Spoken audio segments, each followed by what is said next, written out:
الحمد لله رب العالمين، العاقبة للمتقين، والصلاة والسلام على سيد الأولين والآخرين، خاتم الأنبياء والمرسلين، وعلى آله الطيبين الطاهرين وصحابته الغر الميامين، ومن اتبع سنته ونهج نهجه وسلك طريقه إلى يوم الدين، وبعد. السلام عليكم ورحمة الله وبركاته. دوستای عزیز، صبحتان بخیر، طاعت عبادتتان قبول. به حلقه ترجمه و تفسیر قرآن عظیم شان خوش آمدید. الله عز و جل ما و شما را از اهل قرآن بگرداند. درس امروزی ما شما در آیت 74 سوره الانعام و ما بعدش است. آیت 74 سوره الانعام، الله عز و جل می فرماید: و اذ قال ابراهیم لأبیه آزر اتتخذ اصناما آلهة اینی اراک و قومک فی ضلال مبین.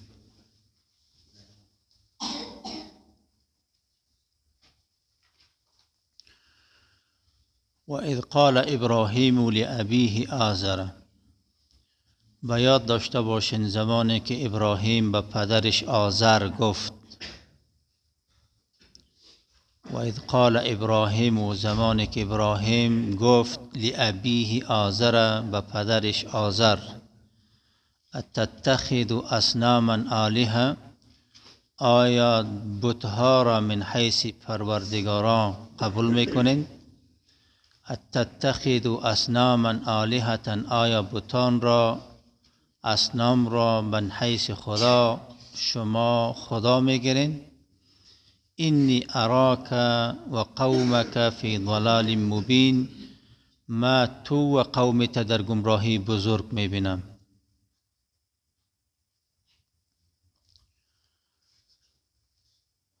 این آیه مبارکه برای ما و شما درس توحید و مبارزه را در راه الله و در راه توحید میدهد. ابراهیم طفل بود خدا پرست و پدرش بت پرست بود، از عساکر نمرود بود. در زمان ابراهیم علیه السلام نمرود از بزرگای مشرکین بود، لشکر داشت، پیروان داشت، میکشت، زنده میکرد، قدرت بزرگ در زمین داشت که یکی از عساکر زبردستش آزر یعنی پدر ابراهیم بود. ابراهیم علیه السلام طفل نوجوان بود، موحد و یکتاپرست بود.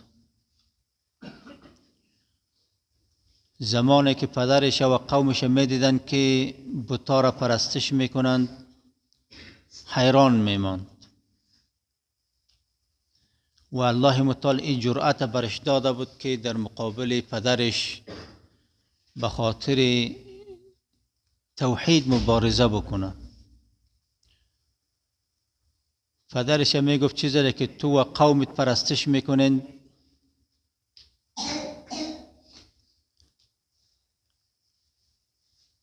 شما را به طرف گمراهی میکشاند. تو و قومت در گمراهی بزرگ هستین. این سخن یک سخن عادی نیست. گفتن چنین سخنی به پدر کار ساده نیست که یک بچه بخزه و پدرش چنین سخنی را بگه که اگر تو بت پرستی میکنی در گمراهی بزرگ هستی. این درس برای ما میده که هر جوان مسلمان موحدی که از برادر کلانش، از کاکایش، از پدرش، از مادرش میبینه که در ضرر دین است و این جرأت داشته باشه که برش بگه که تو این کار خوب نمی کنی و هیچ وقتی گناه نیست، یک مبارزه بزرگ است. تو که ابراهیم علیه السلام به پدرش کرده، موسی علیه السلام انجام داد و محمد صلی الله علیه و سلم با پدرکلان و با کاکاهای شکار کرده است. هر جوان خداپرست موحدی که در خانه و در قومش چنین چیزی را می‌بیند باید این جرأت داشته باشه که جلوی شرک را و منکرات بگیره. و هر جوانی که در خانواده و در قومش جلوی منکرات نمیگیره و هم شامل منکرات است. اسلام دینی نیست که تنها به یک شخص باشه، خود آدم اصلاح باشه بگه برو دیگه هر کسی که هر کار میکند به مچی نیست. اسلام هر انسان مسلمان را وظیفه داده که امر بالمعروف بکند و از منکر جلوگیری بکنه. اگر نه خودش ولو که عبادت میکنه موحد است، در صورتی که جلوی منکرات را نگیرد و خود شامل و منکر است. موضوع دومی که در اینجا ابراهیم علیه السلام به پدرش میگه که تو و قومت، نمیگه که تو و قومی ما، در صورت که خودش هم از این قوم است، خود از او قوم نمیدانه. این درس برای ما میده که یک انسان مسلمان از او قوم است که او مسلمان و موحد باشه. در اسلام نسب معتبر نیست که از دیدگاه نسبی ما قوم بگوییم والا ما از فلان قوم هستیم، هر غلطی و هر اشتباهی که میکند هم بدم قوم هستیم.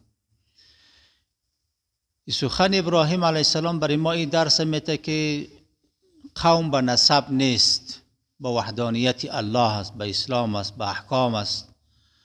هر کسی که، هر گروهی که، هر ملتی که موحد هست، اسلام است، درست اسلام را تطبیق میکنه، از قرآن و حدیث پیروی میکند، امو قومی ماست. امروز از او باید خوشاوندی بکنی، امروز از او باید رفت آمد داشته باشی، او را من حیث قوم خود بشماری. دیگه تو نمیشه که یک قومی که در جهالت غرق است، قومی که گناه میکند، در منکرات است، حتی در شرکیات غرق است و خودت موحد هستی باز خود از جمله از قوم بدانی، درست نمیشه.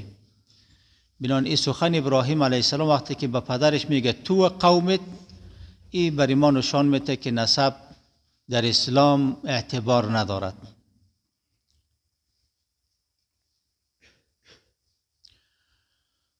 در مقابل پدر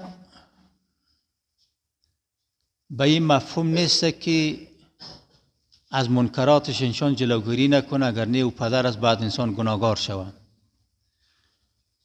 اطاعت و پیروی پدر تا زمانی بر انسان واجب است، لازم است که در گناه نباشه.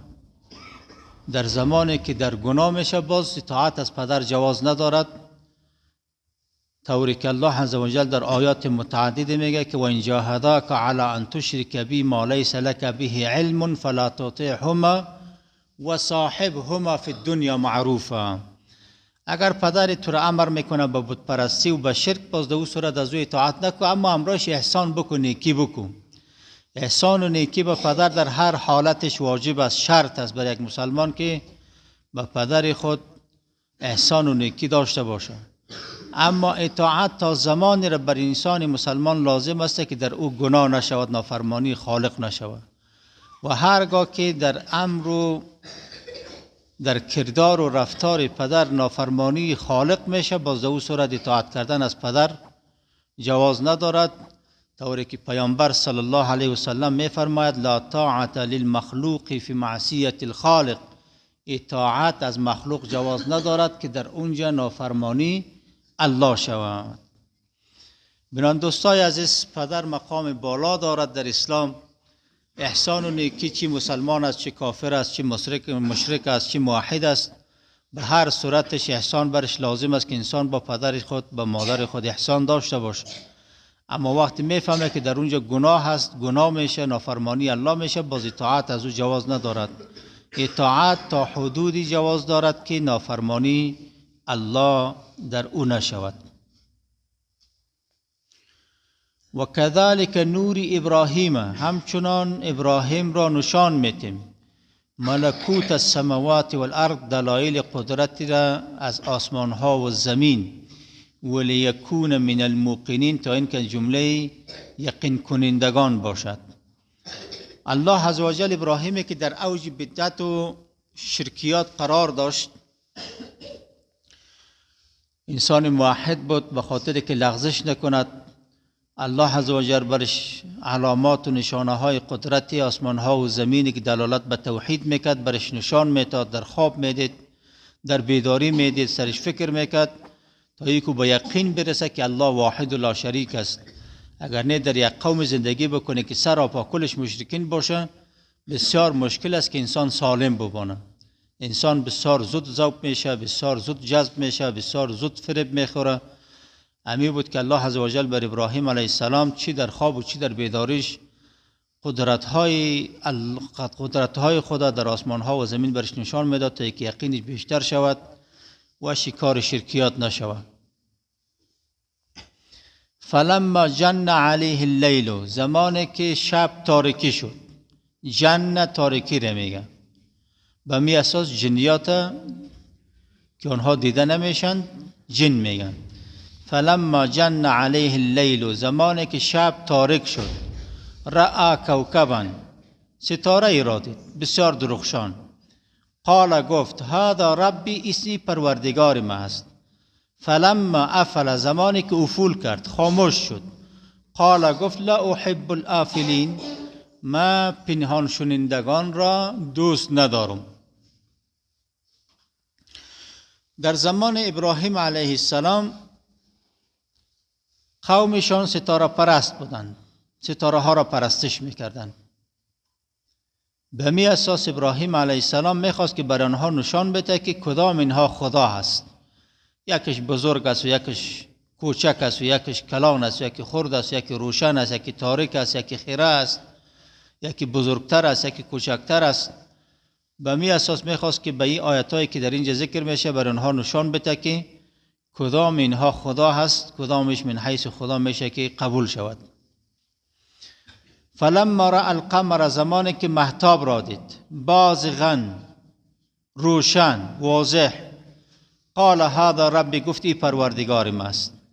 فلما افل، زمانی که مهتاب افول کرد خیره شد. قال لئن لم یهدینی ربی لأکونن من القوم الظالمین، اگر پروردگارم مرا هدایت نکند یقینا که ما از جمله قوم گمراهان می باشیم. فلما رأى الشمس، زمانی که مهتاب را دید، بازغة، طلوع، روشن. قال هذا ربی، گفت ای پروردگارم است. هذا اکبر، و ای بزرگترشان است، روشنترشان است. فلما افلت، زمانی که مهتاب افول کرد، غروب کرد. قال یا قومی، گفت ای قوم ما، انی بریء مما تشرکون، ما بیزار هستم از آنچه که شما شریک می آورین. ابراهیم علیه السلام میخواست که نشان بده بر آنها که ستاره را پرستش میکردن، هر کدامش یک ستاره را من حیث خدای خود قبول کرده بود، برشان دلیل بیاره که هیچ کدام آنها خدا شده نمیتونه. پس یک ستاره را که دید، گفتی پروردگارم از زمانی که ستاره خیره شد، گفت نه والا صفت خدا چون این چیزی نیست که او خیره شود و گم شود، چرا خدا ذات است که باید همیشه موجود باشه. پس زمانی که مهتاب دید که کلانتر است نسبت به ستاره، گفت ای پروردگارم است. اما زمانی که در روشنایی آفتاب او خیره شد، گفت والا این هم خدا شده نمیتونه، چرا که خیره میشه و گم میشه. بناهن چیزی که خیره میشه و گم میشه و صفات خدایی را ندارد. زمانی که مهتاب دید که از همه کده بزرگتر است و روشنتر است ستاره آفتاب دید، زمانی که خیره شد و غروب کرد، گفتی هم خدا شده نمیتونه، چرا که خدا خود غروب نمی کند، خدا همیشه موجود هست. پس این ستاره و مهتاب و آفتاب همه اینها صفات خدایی را ندارد و این را ثابت کرد برای قوم بت پرست آذر که اینها خدا شده نمیتونند، چرا که خدا ذات است که او خیره نمیشه، غروب نمیکنه و همیشه هست. صفات الله یکی از صفاتش نمیشه که همیشه دائم و قایم و حیات و ناظر هست. بنابراین این چیزها شده نمیتونه که الله باشد. اینی وجهت وجهی للذی فطر السماوات والارض حنیفا، ما روی گردانیدم به سوی او ذاتی که آسمان ها و زمین را خلق کرده و او ذات حنیف است، پاک است، مبرا است، خیره نمیشه، غایب نمیشه. و ما انا من المشرکین، و ما از جمله مشرکین نیستم. زمانی که ابراهیم علیه السلام ستاره و مهتاب و آفتاب را یکی پی دیگری من حیث خدا بر آنها معرفی کرد تا بر آنها نشان بده که کدام اینها خدا شده میتونه و صفات خدایی دارد، پس یکی را پس دیگری باطل ساخت و گفت که خدا شده نمیتونه و در آخر گفت که من به او ذات تسلیم شدم، ایمان آوردم که آسمان ها و زمین و آن چیزی که در آسمان و زمین است را خلق کرده و ذات پاک است و ما از جمله مشرکین نیستم. چرا که باور داشتن، اعتقاد داشتن به ستاره ها، به مخلوقات، ولو که بزرگ باشد، ولو که توانایی های بری بزرگ برش داده شده باشد جانب الله و خدا شده نمیتونه، چرا که زندگیشان موقت است، دائمی نیست، حتما افول میکنن، خیره میشن، غروب میکنن و الله عزوجل ذاتی نیست که از خود مشرق و مغرب داشته باشه. و حاجه قومه، قومش با او مجادله کرد. از دیدگاه تجویدی و حاجه مد مثقل کلمی است. مد مثقل کلمی 6 حرکت وجوباً کش میشه، 6 حرکت. و حاجه هم شد دارد، جنگ داده میشه و هم کش میشه. اگر کسی کمتر از 6 حرکتی را کش میکنه قرائت فاسد بشه، به فساد قرائت نماز هم فاسد میشه. قومش با او مجادله کرد. قال ابراهیم گفت اتحاجونی فی الله. و در این کلمه میبینیم که دو مد مثقل کلمه است، یکی در حاج هست و دیگری جون. هر دوی 6 حرکت چی میشه؟ کش میشه. ملا صاحبای و قاری صاحبای ما و شما که میخوانند بالخصوص در رمضان، من نمیفهمم که باز چه قسم جواب میتن، والله اعلم. و در یک کلمه 6 حرکت جمع شده است، 6 حرکت که باید کش شوی، 6 حرکت در حاج و 6 حرکت دیگری در جون. قال ابراهیم گفت تحاجونی فی الله، آیا شما با من در الله مجادله میکنین و قد هدانی، در حالی که مرا هدایت کرده، ولا اخاف ما تشرکون به، و من نمیترسم که شما به او شریک آوردین، الا ان یشاء رب شیئا، مگر آن چیزی که الله بخواهد، وسع رب کل شیء علما، علم پروردگار همه چیز احاطه کرده. افلا تتذکرون، آیا شما پند نمیگیرین؟ پس از اینکه ابراهیم علیه السلام مسائل ستاره و مهتاب و آفتاب بر آنها بیان کرد، قومش آمد به مشان در مناقشه و منازعه و جدال که تو چرا سرکشی میکنی، تو چرا بت پرستی نمیکنی، پدرت همراه ما هست، همه قوم همراه ما هست، تو چرا نفاق میپرتی، چرا جنجال میکنی، چرا قوم در اختلاف میپرتی، ما کل ما یک هستیم.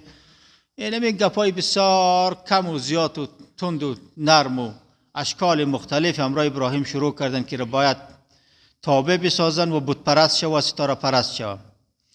و در جوابش بسیار به شکل قاطع ابراهیم علیه السلام گفت که آیا شما در مورد چیزی با ما مجادله میکنین که ما الله را فراموش بکنیم، با الله شریک بیاوریم، در صورتی که الله مرا هدایت کرده و شما گمراه هستین؟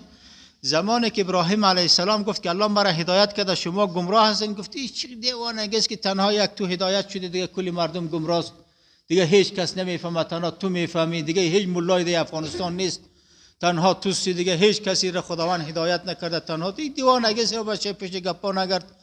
اینمی قسم گپا را پدرشان میگفت، برادرشان میگفت، کاکایشان میگفت، مردم میگفت ای بچه تو پاک دیوانه هستی، تو چی میگی؟ پدرت دیوانه شده، پدرت جاهل شده، پدرت مشرک شده، تنها توسی، هیچ کسی دیگری رو خداوند هدایت نکرده، تنها تو رو هدایت کرده.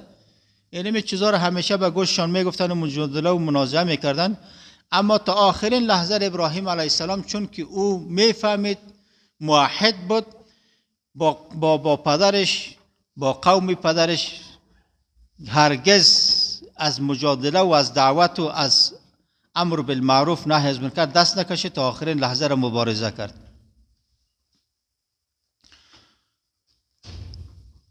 و کیف اخاف ما اشرکتم، چگونه من بترسم که شرک شما آوردین.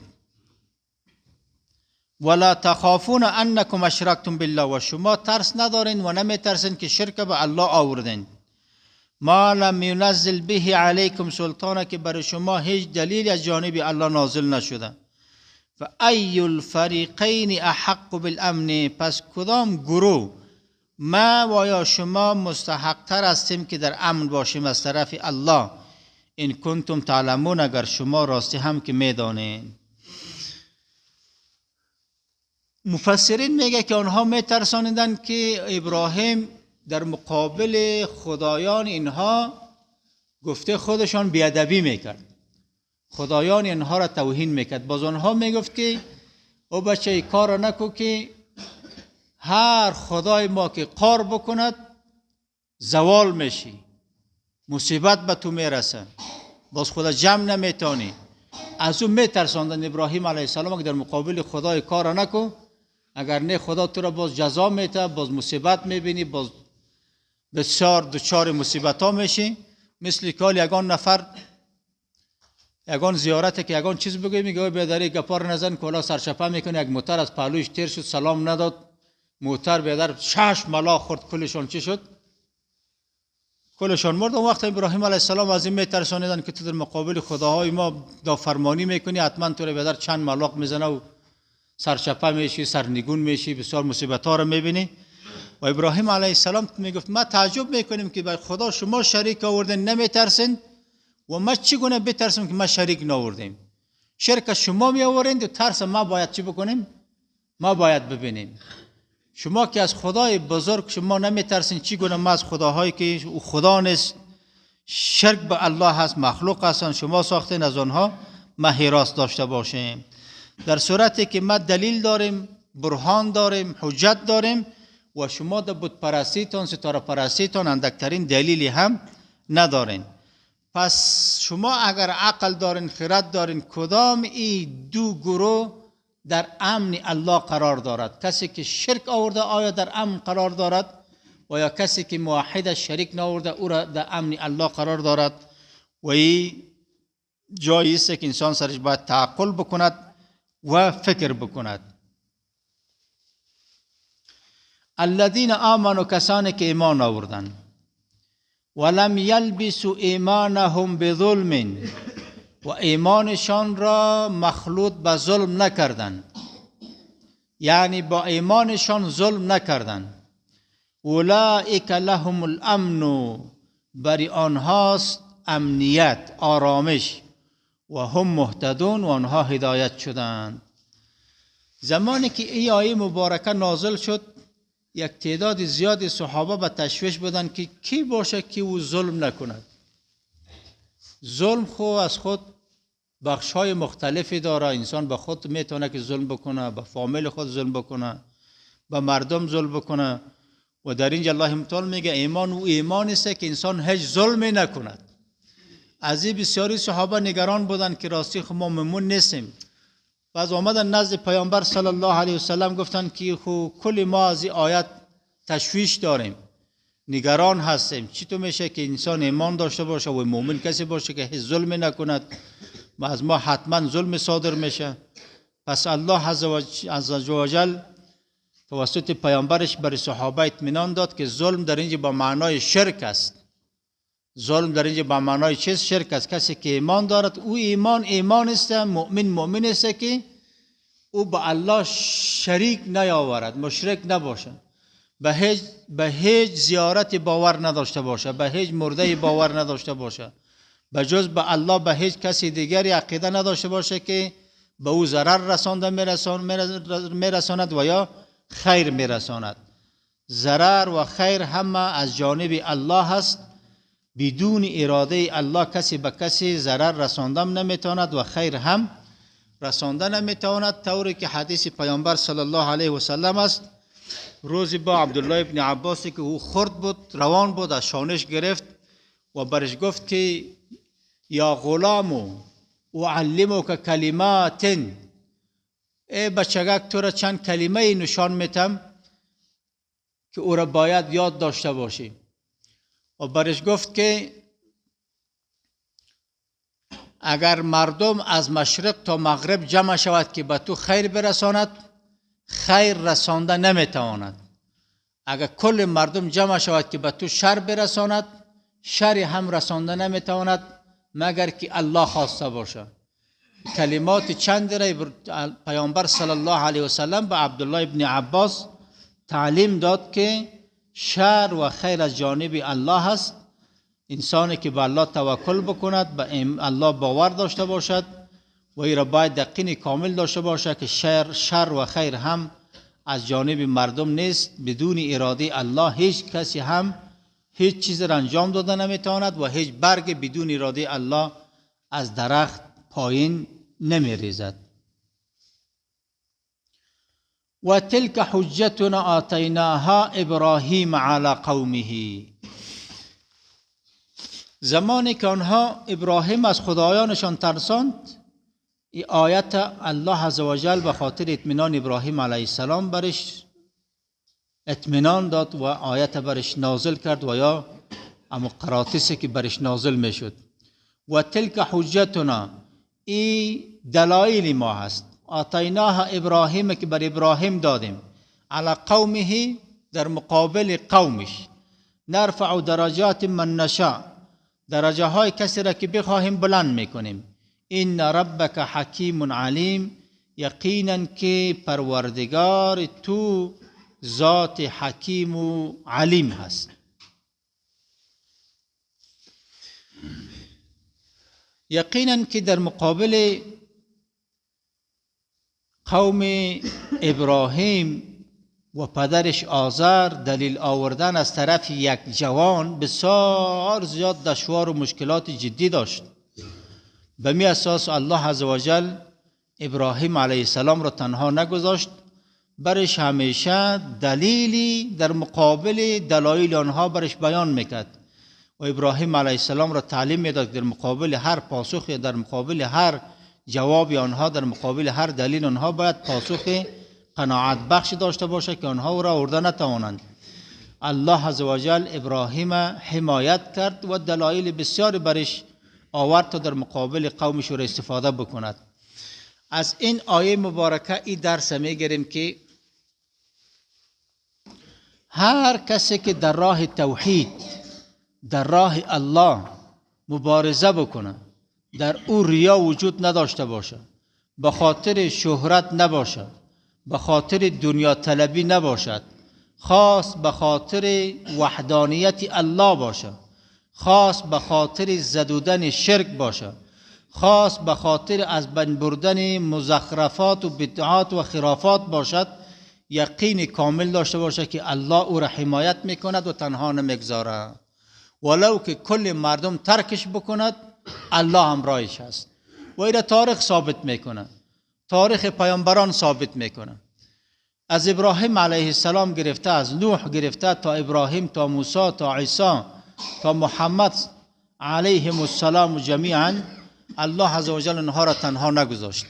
زمانی که نوح علیه السلام تنها گذاشته شد از طرف قومش، الله عزوجل تنها نوح نجات داد، زنش، اولادش کلش هلاک شدند. زمانی که ابراهیم علیه السلام کل خانوادهش، پدرش در مخالفش بود، در آتش انداختن، در آتش هیچ کسی همراهش نرفت و حمایتش هم نکرد، الله نجاتش داد. زمانی که عیسی علیه السلام بردن که ترور بکنن، به دار آویزان بکنن، هیچ کسی همراهش نبود، نه از خاندانش، نه از برادرایش، نه از کاکایش، نه از کسی دور و نزدیکش، تنها الله او را نجات داشت. زمانی که خواستند که پیامبر صلی الله علیه وسلم در خانهش ترور بکنند. هیچ کسی همراهش نبود، تنها الله نجاتش داشت. از غار ثور زمانی که کفار قریش در دنبالش حرکت کردند که هلاک بکنند، تنها الله نجاتش داد، کسی دیگری همراهش نبود. بنان بر هر دعوتگر مخلص، هر انسان موحد که در راه الله قدم بگذارد، نیتش، هدفش حاصل کردن رضایت و خوشنودی الله باشد، در یقین داشته باشه که او را تنها نمیگذارد، در هیچ میدان تنها باقی نمیماند. الله از او چی میکند؟ حمایت میکند. بسیاری مردم است والا میگه شرایط مناسب نیست گزاره بکن، توصیهشان است نمی قسم هر کس ببینه که گزاره بکن، شرایط مناسب نیست، کسی نیست، حمایت نمیکنه، مردم استاد نمیشه، قوم نداری، قوم تمرایت مخالف است. دیگر فراموش میکنه وقتی که الله حمایت بکنه کسی را و الله امرای کسی که باشد، در صورتی که در او اخلاص باشه، وحدانیت باشه، در او ریا نباشد، بزرگنمایی نباشه، خودخواهی نباشه، هیچ هدف دیگری جز دین الله نداشته باشد، پس حامی بزرگش الله هست. ولو که کل مردم ترکش بکند، الله از او حمایت میکند. و وهبنا له اسحاق و یعقوب. یکی از فضیلت های الله عزوجل به ابراهیم علیه السلام بود که برای او اسحاق و یعقوب داد. دو پیامبر، اسحاق هم پیامبر بود، یعقوب هم پیامبر بود. کلا هدینا، هر کدام آنها را هدایت کرد الله عزوجل. و نوحا هدینا من قبل، و نوح قبل از هدایت کرده بودیم. و من ذریته داوود و سلیمان و ایوب و یوسف و موسی و هارون. از ذریه او داوود بود، سلیمان بود، ایوب بود، یوسف بود، موسی بود و هارون بود. اینها همه اینها از ذریه ابراهیم علیه السلام بود. یعنی کلش پیامبر. از داوود پیامبر بود، سلیمان پیامبر بود، ایوب پیامبر بود که به نام ایوب صابر میشناسه مردم، یوسف پیامبر بود، موسی پیامبر بود و هارون در ردیف پیامبران آمد. از سر از اختلاف است، کسی میگه پیامبر است و کسی دیگری میگه که پیامبر نیست، اما کمتر از پیامبر نبود. به هر صورت در اختلافات اگر بگذاریم. و کذالک نجزی المحسنین، چنان محسن را مکافات میتیم. ببینین ابراهیم علیه السلام به خاطر زدودن شرک مبارزه کرد، در مقابل پدر و قومش ایستاده شد. الله عزوجل چقدر فضیلت‌ها را بری داد.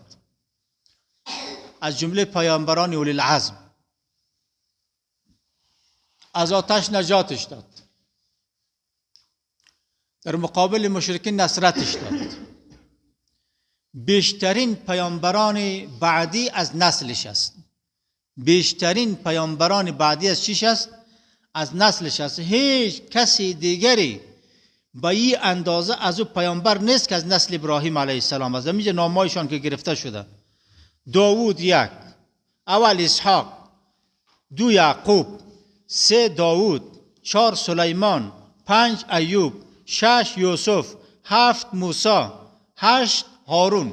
این در حدود 12 نفر از نسلش چیست؟ پیامبر است. این تشریف بزرگ از جانب الله در بر ابراهیم است. چرا؟ به خاطر که غیرت کرد، در مقابل مشرکین ایستاده شد و بت‌ها را شکستاند. ابراهیم بت شکن.